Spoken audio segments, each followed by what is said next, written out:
حضرت عبداللہ ابن عباس رضی اللہ تعالیٰ عنہ سے مروی ایک روایت ہے، میں ایک دن حضور کے پیچھے بیٹھا ہوا تھا، سواری میں حضور کا ردیف تھا، تو حضور نے فرمایا اے بیٹے، اے لڑکے، میں تجھے کچھ کلمات سکھاتا ہوں، تو اللہ کے حقوق کا خیال رکھ تو وہ تیری حفاظت فرمائے گا۔ تو اللہ تعالیٰ جل شانہ کے احکام کی حفاظت کر، تو اسے اپنے سامنے پائے گا۔ اذا سألت فاسأل اللہ، جب سوال کرے تو اللہ سے ہی سوال کرے، اللہ سے مانگنے کا مزاج پیدا کر لے کہ فرمایا تمہارے جوتے کا تسمہ بھی ٹوٹ جائے تو وہ بھی اللہ سے مانگو۔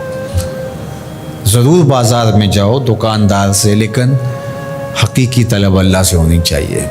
بات بات پہ اللہ سے سوال کرو، بڑی سے بڑی چیز بھی اس سے مانگو، چھوٹی سے چھوٹی چیز بھی اسی سے طلب کرو۔ ہماری ساری ضرورتوں کا کفیل ہمارا رب، ہمارا مالک ہے۔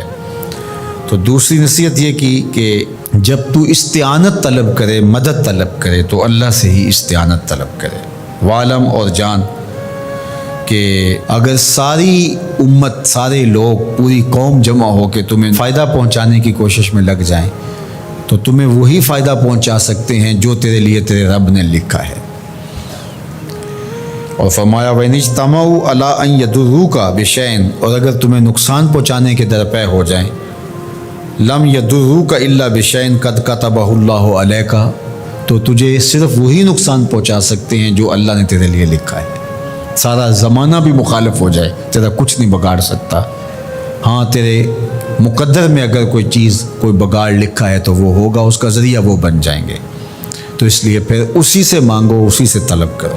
رفعت الاقلام وجفت الصحف، جو لکھنا تھا اللہ نے لکھ دیا، لکھنے کے بعد قلم اٹھا لیا گیا اور جن صحیفوں پہ لکھا تھا وہ خشک ہو گئے، اب کتابیں بند ہیں۔ تو اس لیے اس نے تیرے لیے جو لکھا ہے وہ ہو کے رہے گا، تو خام خواہ لوگوں سے ڈرنے کی ضرورت نہیں ہے، اور تیرا فائدہ، تیرا نقصان اسی کے دستے قدرت میں ہے، تو اسی سے طلب کر، اسی سے مانگ۔ اور فرمایا تو اللہ تعالیٰ جل شانہ کو رخاء میں، خوشحالی میں یاد کر، یعرفک فی الشدہ، وہ تجھے مشکل میں پہچانے گا۔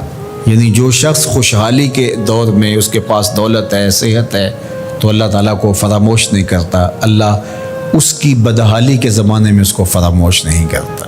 وعلم، اور جان، ان النصر مع الصبر، کہ جو مدد ہے وہ صبر کے ساتھ آتی ہے۔ وان الفرج مع الکرب، اور کشادگی جو ہے وہ مشکل کے ساتھ آتی ہے۔ وان مع العسر یسرا، اور سہولت جو ہے وہ مشقت برداشت کرنے کے بعد آتی ہے، تنگی کے بعد فراخی آتی ہے۔ پہلو مشکل پھر تمنا، پہلو کنڈا پھر پل، شاید مگروں پہلو مکھیاں ڈس دیاں ڈنگ والیاں۔ تو یہ سب ہوتا ہے، مشکلات، تکلیفیں، آلام، مصائب، ان سب سے گزر کر کے آسانیاں آتی ہیں۔ خود حضور کی زندگی دیکھ لیجئے، مدنی زندگی، مکی زندگی کے گزرنے کے بعد، طائف کے مراحل کو طے کرنے کے بعد آتی۔